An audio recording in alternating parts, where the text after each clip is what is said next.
नमस्कार दर्शकों, news today के इस बुलेटिन में आपका स्वागत है, जहां हम चर्चा और विश्लेषण करते हैं आज की महत्वपूर्ण खबरों का। आज की मुख्य सुर्खियां इस प्रकार हैं। प्रधानमंत्री ने लगभग 30,000 कृषि सखियों को प्रमाण पत्र प्रदान किए। भारत संयुक्त राज्य अमेरिका महत्वपूर्ण और उभरती प्रौद्योगिकी के लिए पहल ICET की दूसरी बैठक नई दिल्ली में आयोजित की गई। सुप्रीम कोर्ट अपनी स्थापना के 75वें वर्ष पर विशेष लोक अदालत का आयोजन करेगा। केंद्र सरकार ने अब तटीय क्षेत्र खनिज संसाधनों की विद्यमानता नियम 2024 जारी किए। डाकघर अधिनियम 2023 लागू हुआ। Chief of defence staff CDS ने साइबर स्पेस ऑपरेशंस के लिए भारत का पहला जॉइंट डॉक्ट्रिन जारी किया। चलिए अब खबरों की चर्चा विस्तार से करते हैं और सबसे पहले रुख करते हैं आज की पहली मुख्य खबर की ओर। प्रधानमंत्री ने लगभग 30,000 कृषि सखियों को प्रमाण पत्र प्रदान किए। कृषि सखियां अनुभवी महिला कृषक और जमीनी स्तर पर कृषि में प्रशिक्षित पैरा एक्सटेंशन पेशेवर हैं। कृषि सखी प्रमाण पत्र कृषि सखी कन्वर्जेंस प्रोग्राम यानी KSCP के तहत प्रदान किए गए हैं। सबसे पहले कृषि सखी कन्वर्जेंस प्रोग्राम KSCP के बारे में विस्तार से चर्चा करते हैं। ये केंद्रीय कृषि और किसान कल्याण मंत्रालय तथा केंद्रीय ग्रामीण विकास मंत्रालय के बीच समझौता ज्ञापन के तहत एक पहल है। इसका उद्देश्य ग्रामीण महिलाओं के कौशल को बढ़ाना है। यह प्रमाण पत्र कोर्स लखपति दीदी कार्यक्रम के उद्देश्यों के अनुरूप है। लखपति दीदी कार्यक्रम का उद्देश्य ग्रामीण क्षेत्रों में महिलाओं का आर्थिक सशक्तिकरण करना और उनकी वित्तीय स्वायत्तता को बढ़ावा देना है। भारत में कृषि क्षेत्र में महिला कार्यबल की स्थिति देखी जाए तो नीति आयोग की एक रिपोर्ट के अनुसार कृषि क्षेत्र से लगभग 80% ग्रामीण महिलाएं जुड़ी हुई हैं। वहीं कृषि भू स्वामित्व की बात करें तो साल 2010 और 11 में 12.78% सक्रिय कृषि भू स्वामित्व महिलाओं के पास था। 2015-16 में यह आंकड़ा बढ़कर 13.78% हो गया था। यहाँ सक्रिय कृषि भू स्वामित्व यानी ऑपरेशनल होल्डिंग से तात्पर्य उस भूमि से है जिसमें पूर्ण रूप से या आंशिक रूप से खेती की जाती है। ऐसे में कृषि क्षेत्र में महिला कार्यबल का महत्व काफी ज्यादा होता है। ग्रामीण महिलाएं देश के 60 से 80% खाद्यान्न उत्पादन में योगदान करती हैं। कृषि क्षेत्र में कार्य करने वाले पुरुषों के मुकाबले महिलाओं का अनुपात बड़ा है। उन्होंने प्रति व्यक्ति सकल घरेलू उत्पाद में अधिक योगदान भी दिया है। कृषि में महिलाओं की बढ़ती भागीदारी लैंगिक असमानता को कम करने में मदद कर सकती है। इस ओर कुछ चुनौतियां भी मौजूद हैं, जैसे कि महिला कृषकों को बैंकों से आसानी से ऋण नहीं मिल पाता है। साथ ही उन्हें अपने कृषि उत्पादों को बाजार तक पहुंचाने में भी मुश्किल होती है। कई ग्रामीण समाजों में महिलाओं को विरासत में जमीन का स्वामित्व नहीं मिल पाता है और महिलाओं को कृषि क्षेत्र से अत्याधुनिक जानकारी भी उपलब्ध नहीं हो पाती है आदि। आखिर में महिला कृषकों की मदद के लिए शुरू की गई सरकारी योजनाओं पर भी एक नजर डालते हैं। पहली है महिला किसान सशक्तिकरण परियोजना। इसका उद्देश्य कृषि में महिलाओं की भागीदारी और कृषि उत्पादकता बढ़ाने के लिए व्यवस्थित निवेश करके महिला किसानों को सशक्त बनाना है। दूसरी है नमो ड्रोन दीदी। इसके तहत चयनित महिला सदस्य वाले स्वयं सहायता समूहों की महिलाओं को ड्रोन संचालन में प्रशिक्षण प्रदान किया जाता है। ऐसी महिलाएं किसानों को किराए पर ड्रोन आधारित सेवाएं उपलब्ध करा सकेंगी। और तीसरी है प्रधानमंत्री किसान सम्मान निधि यानी PM किसान। इस योजना के तहत महिला किसानों सहित भूमि धारक किसान परिवारों को प्रति वर्ष 6,000 रुपए की वित्तीय सहायता प्रदान की जाती है। चलिए अब बात करते हैं आज की अगली मुख्य खबर के बारे में। भारत संयुक्त राज्य अमेरिका महत्वपूर्ण और उभरती प्रौद्योगिकी के लिए पहल ICET की दूसरी बैठक नई दिल्ली में आयोजित की गई। महत्वपूर्ण और उभरती प्रौद्योगिकी के लिए पहल यानी initiative on critical and emerging technology ICET को 2023 में शुरू किया गया था। इसे भारतीय राष्ट्रीय सुरक्षा परिषद सचिवालय और अमेरिकी राष्ट्रीय सुरक्षा परिषद के नेतृत्व में शुरू किया गया था। गौरतलब है कि यह अंतरिक्ष, सेमीकंडक्टर, दूरसंचार, स्वच्छ ऊर्जा, जैव प्रौद्योगिकी आदि क्षेत्रों में महत्वपूर्ण और उभरती प्रौद्योगिकियों पर सहयोग के लिए एक फ्रेमवर्क है। खबर के शुरुआत में बैठक के मुख्य परिणामों पर एक नजर डालते हैं। नवाचार। US India global challenge institute के लिए अगले 5 वर्षों में संयुक्त रूप से $90 मिलियन से अधिक की सरकारी निधि जुटाई जाएगी।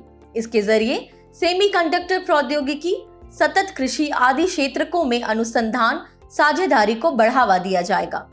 अंतरिक्ष प्रौद्योगिकी सहयोग, दोनों पक्ष कई मुद्दों पर सहमत हुए हैं, जैसे जलवायु परिवर्तन से निपटने के प्रयासों के तहत संयुक्त रूप से विकसित उपग्रह NASA ISRO synthetic aperture radar यानी NISAR को लॉन्च किया जाएगा। यह प्रत्येक 12 दिनों में 2 बार पृथ्वी की सतह का मानचित्रण करेगा। लूनर गेटवे प्रोग्राम LGP में भाग लेने के अवसरों का पता लगाया जाएगा। आपकी जानकारी के लिए बता दें कि लूनर गेटवे प्रोग्राम का लक्ष्य अमेरिका के नेतृत्व में सहयोगी आर्टेमिस कार्यक्रम के तहत चंद्रमा की कक्षा में एक अंतरिक्ष स्टेशन बनाना है। दूरसंचार, किफायती ओपन रेडियो एक्सेस नेटवर्क प्रौद्योगिकी का उपयोग करने के लिए साझेदारी बढ़ाई जाएगी। 6G प्रौद्योगिकियों में सहयोग को मजबूत किया जाएगा आदि। जैव प्रौद्योगिकी, वैश्विक जैव औषध आपूर्ति श्रृंखला को अनुकूलित और मजबूत करने के लिए संयुक्त रणनीतिक फ्रेमवर्क विकसित किया जाएगा। इसके अलावा जैव प्रौद्योगिकी में सहयोग को बढ़ावा देने और जैव प्रौद्योगिकी उद्योगों की प्रतिस्पर्धात्मकता बढ़ाने के लिए बायोएक्स पहल का शुभारंभ किया जाएगा। स्वच्छ ऊर्जा, खनिज सुरक्षा साझेदारी यानी मिनरल सिक्योरिटी पार्टनरशिप पहल के दायरे को बढ़ाया जाएगा। इसके तहत दक्षिण अमेरिका में लिथियम संसाधन परियोजना और अफ्रीका में दुर्लभ भू खनिजों के भंडार के खनन में संयुक्त निवेश किया जाएगा। चलिए अब खबर के अंत में महत्वपूर्ण और उभरती प्रौद्योगिकी के लिए पहल यानी ICET के महत्व के बारे में विस्तार से चर्चा कर लेते हैं। यह विश्वसनीय आपूर्ति श्रृंखला साझेदार और वैश्विक तकनीक आधारित आपूर्ति श्रृंखला में योगदानकर्ता के रूप में भारत की बढ़ती भूमिका के लिए महत्वपूर्ण है। इसके अलावा यह व्यापक परिवर्तनकारी क्षेत्रों से सीधे संबंधित है जो अगली औद्योगिक क्रांति और भविष्य की युद्ध नीतियों के लिए महत्वपूर्ण है। इसके साथ ही यह भारत की गहन प्रौद्योगिकी से जुड़ी कंपनियों के लिए नए बाजार उपलब्ध कराती है। इसी के साथ बढ़ते हैं हमारी अगली मुख्य खबर की ओर। सुप्रीम कोर्ट अपनी स्थापना के 75वें वर्ष पर विशेष लोक अदालत का आयोजन करेगा। इस लोक अदालत का आयोजन उपयुक्त विवादों के सौहार्दपूर्ण समाधान के लिए किया जाएगा। लोक अदालत यानी पीपल्स कोर्ट के बारे में विस्तार से बात करें तो इसे विधिक सेवा प्राधिकरण अधिनियम 1987 के तहत वैधानिक दर्जा प्राप्त है। वर्ष 2002 में विधिक सेवा प्राधिकरण अधिनियम 1987 में संशोधन किया गया था। इस संशोधन के जरिए जन उपयोगिता सेवाओं यानी पब्लिक यूटिलिटी सर्विसेज से संबंधित मामलों के निपटारे के लिए स्थायी लोक अदालतों का आयोजन किया गया था। ये अदालतें प्राकृतिक न्याय के सिद्धांतों द्वारा निर्देशित हैं। साथ ही इस तरह की अदालतें सिविल प्रक्रिया संहिता CPC 1908 और भारतीय साक्ष्य अधिनियम 1872 से बाध्य नहीं है। लोक अदालत के पास वही शक्तियां हैं जो सिविल प्रक्रिया संहिता 1908 के तहत एक सिविल कोर्ट को प्राप्त होती हैं। इसके निर्णय अंतिम और बाध्यकारी होते हैं और इनके निर्णयों के खिलाफ किसी भी अदालत में कोई अपील नहीं की जा सकती। लोक अदालत में लाए जाने वाले मामले हैं किसी भी न्यायालय में लंबित कोई भी मामला या ऐसा कोई भी विवाद जिसे किसी न्यायालय के समक्ष नहीं लाया गया हो और निकट भविष्य में न्यायालय के समक्ष दायर किए जाने की संभावना हो। लोक अदालत में सुलझाए जाने वाले मामलों में विवाह संबंधी विवाद, संपत्ति विवाद, मोटर दुर्घटना संबंधी दावे, भूमि अधिग्रहण आदि जैसी चीजें शामिल हैं। आपकी जानकारी के लिए बता दें कि देश में पहली लोक अदालत 1982 में गुजरात के जूनागढ़ में आयोजित की गई थी। चलिए अब लोक अदालतों के महत्व को समझते हैं। इससे विवादों का त्वरित निपटारा हो पाता है। विवादों के निपटारे में अधिक खर्च नहीं आता है क्योंकि लोक अदालतों में विवाद दायर करते समय कोई अदालती शुल्क नहीं वसूला जाता है और न्यायपालिका पर लंबित मामलों का बोझ भी कम करती है। आखिर में भारत में विवाद निपटान की अन्य प्रमुख वैकल्पिक प्रणालियों पर भी एक नजर डालते हैं। पहला है माध्यस्थम यानी आर्बिट्रेशन। यह अर्ध न्यायिक प्रणाली है, इसके निर्णय बाध्यकारी होते हैं। दूसरा है मध्यस्थता यानी मीडिएशन। इसमें विवादों पर स्वैच्छिक और सहमति के आधार पर निर्णय लिया जाता है। और तीसरा है सुलह यानी कंसिलिएशन। सुलहकर्ता विवाद के पक्षकारों की आपसी सहमति से समझौता करने में सहायता करता है। इसके निर्णय बाध्यकारी नहीं होते हैं। चलिए अब बढ़ते हैं आज की अगली मुख्य खबर की ओर। केंद्र सरकार ने अब तटीय क्षेत्र खनिज संसाधनों की विद्यमानता नियम 2024 जारी किए। केंद्र सरकार ने अब तटीय क्षेत्र खनिज विकास और विनियमन अधिनियम 2002 द्वारा प्रदत्त शक्तियों का उपयोग करके इन नियमों को जारी किया है। आपकी जानकारी के लिए बता दें कि यह अधिनियम भारत के प्रादेशिक जल क्षेत्र, महाद्वीपीय मंग तट, अनन्य आर्थिक क्षेत्र और अन्य समुद्री क्षेत्रों में खनिज संसाधनों के विकास एवं विनियमन का प्रावधान करता है। आइए खबर की शुरुआत में मुख्य नियमों पर एक नजर डालते हैं। ये नियम कुछ खनिजों को छोड़कर सभी खनिजों पर लागू होंगे, जैसे खनिज तेल और हाइड्रोकार्बन्स तथा खान और खनिज अधिनियम 1957 की पहली अनुसूची के पार्ट बी में निर्दिष्ट खनिज। पहली अनुसूची के पार्ट बी में परमाणु खनिजों की सूची है। ये नियम अन्वेषण, व्यवहार्यता अध्ययनों और आर्थिक व्यवहार्यता आकलनों तथा खनिज संसाधनों एवं भंडारों के वर्गीकरण के चरणों को परिभाषित करते हैं। अपतटीय खनन की बात करें तो यह 200 मीटर से अधिक की गहराई पर गहरे समुद्र नितल से खनिज निकालने की प्रक्रिया है। खबर में आगे बढ़ते हैं और भारत के लिए अपतटीय खनन का क्या महत्व है ये समझ लेते हैं। भारत के अपतटीय खनिज भंडारों में सोना, हीरा, तांबा, निकल, कोबाल्ट, मैंगनीज और विकास के लिए आवश्यक दुर्लभ भू खनिज यानी रेयर अर्थ एलिमेंट्स शामिल हैं। भारत के 2 मिलियन वर्ग किलोमीटर से अधिक के अनन्य आर्थिक क्षेत्र यानी EEZ में महत्वपूर्ण पुनर्प्राप्ति योग्य खनिज संसाधन मौजूद हैं। गौरतलब है कि अनन्य आर्थिक क्षेत्र EEZ महासागर का एक क्षेत्र है जो किसी देश के प्रादेशिक समुद्र क्षेत्र से 200 नॉटिकल मील आगे तक विस्तृत होता है। इसके अलावा अपतटीय खनन से खनिजों की उपलब्धता बढ़ेगी और आयात पर निर्भरता कम होगी। चुनौतियों की बात करें तो निजी क्षेत्र की भागीदारी की कमी है, उच्च कुशल श्रम की आवश्यकता है, अधिक पूंजी की जरूरत है आदि। चलिए अब गहरे समुद्र से खनन किए जा सकने वाले खनिज संसाधनों के प्रकारों के बारे में विस्तार से जान लेते हैं। पॉलीमेटेलिक नोड्यूल ये समुद्र नितल पर पाए जाने वाले खनिजों के छोटे व आलू के आकार के ढेर होते हैं। इनमें मैंगनीज और लोहे जैसी धातुओं की सांद्रता उच्च होती है। इसके अलावा समुद्र नितल के विशाल सल्फाइड ये हाइड्रोथर्मल वेंट के आसपास बने धातु सल्फाइड के भंडार हैं। इनमें तांबा, सोना, चांदी और जस्ता जैसे मूल्यवान खनिज होते हैं। और अंत में है कोबाल्ट समृद्ध फेरोमैंगनीज क्रस्ट। ये क्रस्ट जैसे निक्षेप होते हैं जो समुद्री टीला और अन्य जलमग्न पर्वतों पर बनते हैं। बढ़ते हैं अगली मुख्य खबर की ओर। डाकघर अधिनियम 2023 लागू हुआ। डाकघर अधिनियम 2023 को भारतीय डाकघर अधिनियम 1898 की जगह लागू किया गया है। डाकघर अधिनियम 2023 के मुख्य प्रावधानों पर एक नजर डालते हैं। डाक सेवाओं के महानिदेशक यानी DGPS को भारतीय डाक यानी इंडिया पोस्ट का प्रमुख नियुक्त किया जाएगा। डाक सेवाओं के महानिदेशक के पास सेवाओं के बदले शुल्क लगाने, डाक टिकटों की आपूर्ति और बिक्री जैसे मामलों पर नियम बनाने आदि से संबंधित शक्तियां होंगी। डाक द्वारा भेजे जा रहे संदिग्ध पार्सल को रोकने की शक्तियों पर भी एक नजर डालते हैं। केंद्र सरकार कुछ निर्धारित आधारों पर भारतीय डाक के माध्यम से भेजे जा रहे किसी पार्सल को जब्त कर सकती है। जिन आधारों पर पार्सल जब्त किया जा सकता है उनमें देश की सुरक्षा, राष्ट्रों के साथ मैत्रीपूर्ण संबंध, लोक व्यवस्था, आपातकाल या लोक सुरक्षा शामिल है। जवाबदेही से उन्मुक्ति की बात करें तो डाकघर अपने द्वारा प्रदत्त सेवाओं के लिए जवाबदेह नहीं होगा। हालांकि कुछ निर्धारित प्रदान की जाने वाली सेवाओं के मामले में डाक विभाग को जवाबदेह बनाया गया है। इस अधिनियम में किसी भी प्रकार के अपराध या दंड का प्रावधान नहीं किया गया है। उदाहरण के तौर पर बात की जाए तो डाक अधिकारी द्वारा पार्सल को अनाधिकृत रूप से खोलना अपराध नहीं माना जाएगा। हालांकि इससे उपभोक्ताओं के निजता के अधिकार का उल्लंघन हो सकता है। अब समझते हैं अधिनियम के महत्व के बारे में।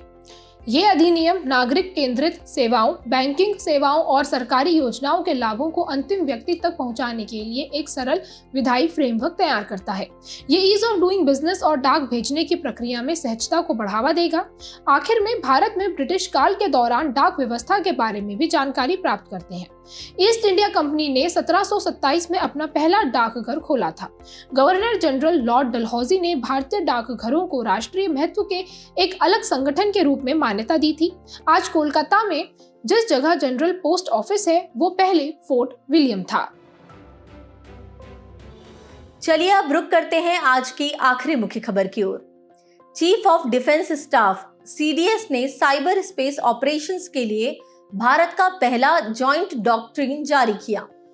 चीफ ऑफ स्टाफ कमेटी की बैठक के दौरान जॉइंट डॉक्ट्रिन जारी किया गया। इसमें साइबर स्पेस ऑपरेशंस के सैन्य पहलुओं को समझने पर जोर दिया गया है। भूमि, समुद्र और वायु के पारंपरिक युद्ध क्षेत्रों के अलावा साइबर स्पेस भी एक महत्वपूर्ण एवं चुनौतीपूर्ण युद्ध क्षेत्र के रूप में उभरा है। साइबर स्पेस में शत्रुतापूर्ण कार्रवाइयों को रोकना आवश्यक है। ऐसा इसलिए क्योंकि साइबर स्पेस में हमले किसी राष्ट्र की अर्थव्यवस्था, एकजुटता, राजनीतिक निर्णय लेने और अपनी सुरक्षा करने की क्षमता को प्रभावित कर सकते हैं। ऐसी आशंकाएं जॉइंट डॉक्ट्रिन को अपनाने की आवश्यकता पर जोर दे रही है। खबर के शुरुआत में जॉइंट डॉक्ट्रिन के महत्व के बारे में विस्तार से जान लेते हैं। यह सिद्धांत साइबर स्पेस में ऑपरेशंस की योजना बनाने तथा संचालन में सशस्त्र बलों के कमांडरों, कार्मिकों और प्रैक्टिशनर्स को अवधारणा के स्तर पर मार्गदर्शन प्रदान करता है। यह तीनों सेनाओं के बीच सामंजस्य एवं एकीकरण को बढ़ावा देता है। इसके अलावा इसे राष्ट्र सुरक्षा रणनीतियों के साथ एकीकृत किया गया है। इस एकीकरण से साइबर स्पेस संबंधी लक्ष्य और तरीके विकसित करने तथा साइबर स्पेस संसाधन तैयार करने में मदद मिलेगी। इससे परिचालन के सभी क्षेत्रों में और सभी उपलब्ध क्षमताओं के उपयोग से साइबर स्पेस का लाभ उठाने तथा परिचालन के सभी क्षेत्रों में घटनाक्रमों को प्रभावित करने में सहायता मिलेगी। साइबर स्पेस वॉरफेयर के बारे में बात करें तो इसे राज्य या गैर राज्य अभिकर्ताओं द्वारा साइबर हमले के रूप में परिभाषित किया जाता है। ये हमले या तो किसी राष्ट्र की सुरक्षा के समक्ष गंभीर खतरा पैदा करते हैं या किसी राष्ट्र की सुरक्षा के समक्ष कथित खतरे के खिलाफ प्रतिक्रिया में किए जाते हैं। साइबर हमले आधिकारिक वेबसाइट्स एवं नेटवर्क को निष्क्रिय कर सकते हैं, आवश्यक सेवाओं को बाधित या निष्क्रिय कर सकते हैं, गोपनीय डेटा को चुरा सकते हैं या बदल सकते हैं, वित्तीय प्रणालियों को पंगु बना सकते हैं आदि। इसके अलावा साइबर स्पेस वॉरफेयर इकोसिस्टम में साइबर आतंकवाद, साइबर धोखाधड़ी, साइबर जासूसी, साइबर स्टॉकिंग आदि शामिल है। खबर के अंत में chief of defence staff CDS के बारे में चर्चा कर लेते हैं। वह एक 4 स्टार जनरल रैंक का सैन्य अधिकारी होता है। वह रक्षा मंत्रालय के भीतर नवसृजित सैन्य कार्य विभाग का प्रमुख होता है। वह इस विभाग के सचिव के रूप में कार्य करता है। आपकी जानकारी के लिए बता दें कि चीफ ऑफ डिफेंस स्टाफ मौजूदा चीफ ऑफ स्टाफ कमेटी का स्थायी अध्यक्ष होता है। वह रक्षा मंत्री की अध्यक्षता वाली रक्षा अधिग्रहण परिषद का सदस्य और राष्ट्रीय सुरक्षा सलाहकार की अध्यक्षता वाली रक्षा योजना समिति का सदस्य भी होता है। वह तीनों सेनाओं से संबंधित सभी मामलों पर रक्षा मंत्री का प्रमुख सैन्य सलाहकार भी है। वह परमाणु कमान प्राधिकरण के सैन्य सलाहकार के रूप में भी कार्य करता है। इसके अलावा चीफ ऑफ डिफेंस के पास कोई मिलिट्री कमांड नहीं होता है। यहाँ तक कि वह तीनों सेनाओं के अध्यक्षों का मिलिट्री कमांड भी नहीं होता है। चलिए अब बढ़ते हैं सुर्खियों में रहे स्थल की तरफ। हमारा आज का स्थल है थाईलैंड। इस देश की राजधानी है बैंकॉक। आपको बता दें कि थाईलैंड की सीनेट ने समलैंगिक विवाह को वैध बनाने वाले विधेयक को मंजूरी दे दी है। चलिए अब इस देश की भौगोलिक अवस्थिति के बारे में जान लेते हैं। यह दक्षिण पूर्व एशिया की मुख्य भूमि के मध्य में अवस्थित है। स्थलीय सीमा की बात करें तो इसकी उत्तर पश्चिमी सीमा पर म्यांमार, पूर्वी सीमा पर कंबोडिया, उत्तर पूर्वी सीमा पर लाओस और दक्षिणी सीमा पर मलेशिया स्थित है। यहाँ के जल निकायों में अंडमान सागर और थाईलैंड की खाड़ी शामिल है। इस देश की भौगोलिक विशेषताओं की बात करें तो यहाँ का सबसे ऊंचा शिखर दोई इंथानन है। इस देश की प्रमुख नदियां मेकांग, चाओ फ्राया आदि है। यहाँ की जलवायु उष्णकटिबंधीय मानसून प्रकार की है। यहाँ के प्रमुख प्राकृतिक संसाधनों में टिन, रबड़, प्राकृतिक गैस, टंगस्टन, टैंटलम, इमारती लकड़ी आदि शामिल है। बुलेटिन के आखिर में अब बढ़ते हैं आज की संक्षिप्त सुर्खियों की तरफ। 18वीं लोकसभा के नए सांसदों को शपथ दिलाने के लिए प्रोटेम स्पीकर का चयन किया जाएगा। नई लोकसभा की पहली बैठक से ठीक पहले स्पीकर यानी लोकसभा अध्यक्ष का पद रिक्त हो जाता है। इस अवधि में लोकसभा अध्यक्ष के कर्तव्यों का निर्वहन सदन के एक सदस्य द्वारा किया जाता है, जिसे राष्ट्रपति प्रोटेम स्पीकर के रूप में नियुक्त करता है। कंटेनर पोर्ट प्रदर्शन सूचकांक 2023 में शीर्ष 100 वैश्विक बंदरगाहों में 9 भारतीय बंदरगाह भी शामिल हैं। CPPI 2023 में सर्वोच्च रैंकिंग वाला कंटेनर बंदरगाह चीन का यांगशान पोर्ट है। इस सूचकांक को विश्व बैंक और S&P ग्लोबल मार्केट इंटेलिजेंस ने तैयार किया है। भारतीय उद्योग परिसंघ CII ने एंजल टैक्स को हटाने का सुझाव दिया है। इसे आयकर अधिनियम 1961 के तहत पहली बार 2012 में लागू किया गया था। ये टैक्स गैर सूचीबद्ध कंपनियों द्वारा जारी शेयरों से जुटाई गई पूंजी पर लगाया जाता है।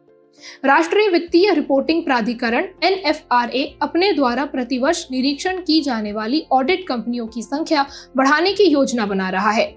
यह प्राधिकरण कंपनियों द्वारा अपनाई जाने वाली लेखांकन और लेखा परीक्षा नीतियों एवं मानकों की सिफारिश करता है। इन नीतियों और मानकों को केंद्र सरकार मंजूर करती है।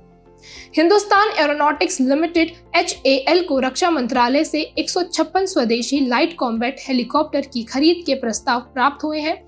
ये HAL द्वारा डिजाइन और निर्मित पहला स्वदेशी मल्टी रोल कॉम्बैट हेलीकॉप्टर है। कुवैत में आग लगने से 49 प्रवासी कामगारों की मौत के बाद से कफाला प्रणाली पर फिर से सवाल उठने लगे हैं। 1950 के दशक में पश्चिम एशिया के कई देशों में स्थानीय प्रायोजक या कफील और प्रवासी श्रमिकों के बीच संबंधों को विनियमित करने के लिए इस प्रणाली को अपनाया गया था। हर साल दुनिया भर में 19 जून को वर्ल्ड सिकल सेल डे आयोजित किया जाता है। वर्ल्ड सिकल सेल डे 2024 की थीम है hope through progress advancing care globally. एक हालिया रिपोर्ट के अनुसार एक टेक मिलियनेयर ने अपने DNA को एडिट करवाने के लिए जीन थेरेपी करवाने का दावा किया है। जीन थेरेपी एक ऐसी तकनीक है जिसमें कैंसर, आनुवंशिक विकार जैसी बीमारियों के इलाज के लिए किसी व्यक्ति के जीन को संशोधित किया जाता है।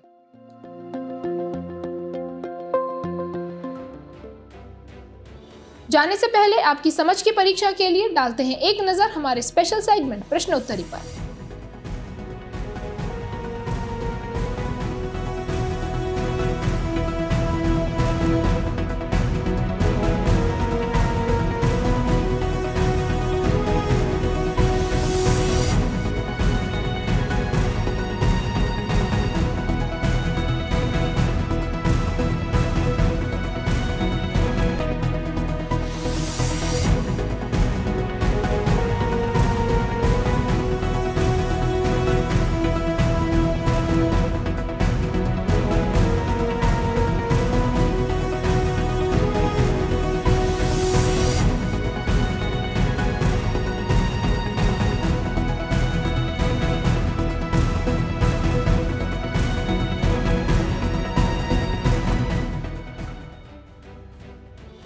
हमसे जुड़ने के लिए आपका धन्यवाद। उम्मीद है न्यूज़ टुडे का ये बुलेटिन आपको पसंद आया होगा। न्यूज़ टुडे की PDF को डाउनलोड करने के लिए और आज के क्विज के उत्तर के लिए डिस्क्रिप्शन में दिए गए लिंक्स पर क्लिक कीजिए।